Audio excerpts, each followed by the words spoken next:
Luto daw tayo guys ng sarsyadong isda. Ito yung mga gagamitin natin. Bawang, sibuyas, luya, kamatis, onion spring, cornstarch, and optional na tomato paste para lang pampapula at saka pampalasa na rin ng lasang kamatis. Okay? Simulan na natin guys. Okay guys, simulan na natin. Kainitin natin yung kawali.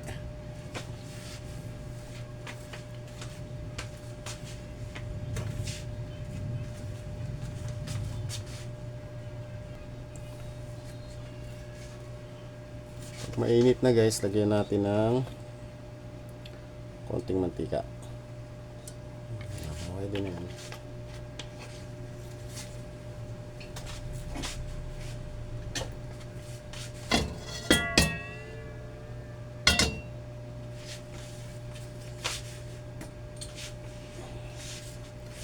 Isa na natin yung ating bawang.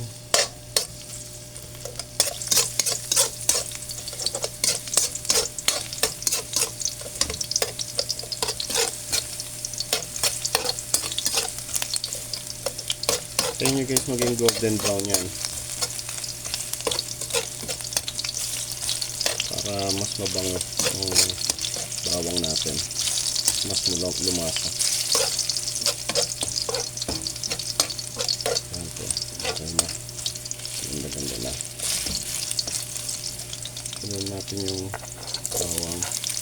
Sibuyas pala. Pag medyo translucent na siya, mabilis naman yan guys. Yung translucent na, yan, ang mukha niya naghihiwa-hiwalay na agad siya. Tignan natin yung sunod kong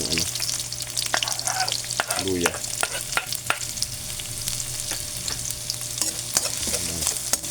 Gawin natin maigi.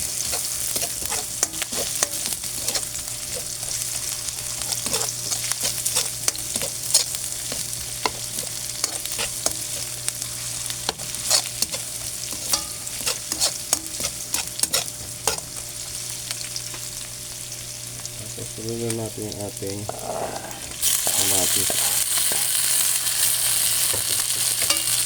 Lutuin nyo guys ng maayos yung kamatis yung parang nadudurog na siya, yun yung masarap.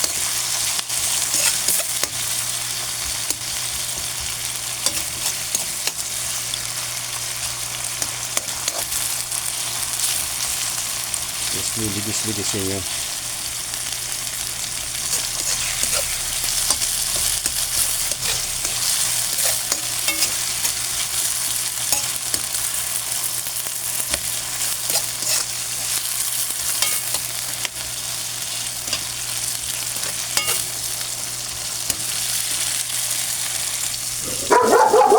Guys, pag ganito na ang itsura niyan, pag durug-durug na siya, pwede nyo nang ilagay ang tubig. Lagyan na natin siya ng tubig para depende na sa inyo kung gaano karami gusto nyo tubig. Pero yan, about 1 liter siguro yan. Okay? Tapos yan lang guys, tapos hintayin natin siyang kumulo. Yan guys, bumukulo na. Pag pwede natin lagay ang ating lagay na natin yung ating tomato paste para kumulay na siya. Pagugin lang natin.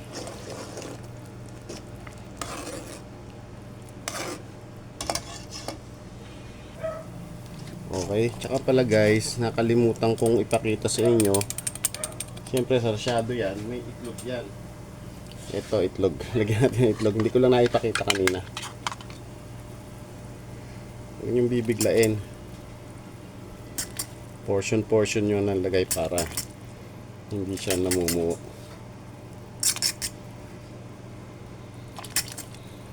Ayan.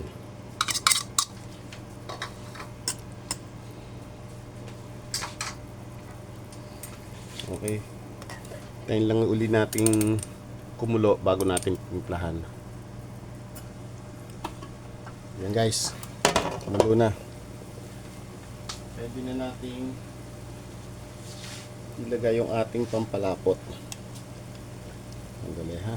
Lalagyan natin ng pampalapot bago natin ilagay yung ating isda. At yung, syempre yung onion spring. Huli na yon. Kita nyo guys, pumula siya. Gawa nung ano yan. Gawa nung tomato paste. Ayan, nagiging sticky na siya. Kahit nga guys walang isda, sa totoo lang masarap na to eh. Tapos lagyan natin ng paminta. Ayan, depende na sa inyo gaano karami.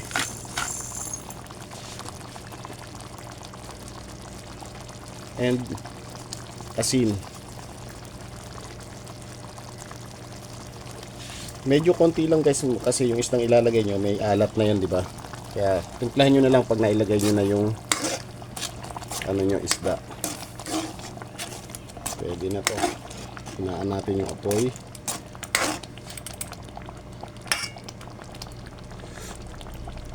Uy, masarap. Medyo kulang pa sa asin pero ilagyan na natin.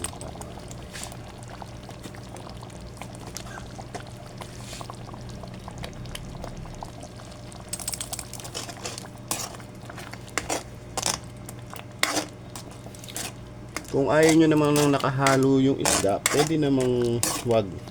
I-set aside nyo na lang. Tapos naka side dish na lang parang tinapasa. Pero ito masarap tong ano. Ilubog dito yung isda. Pero tinitimplahan muna natin. Ayun, pwede na.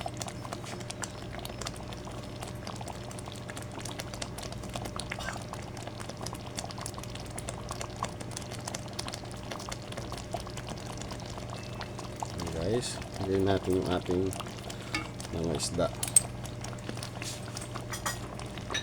And siyempre yung ating pang garnish. Ayan guys.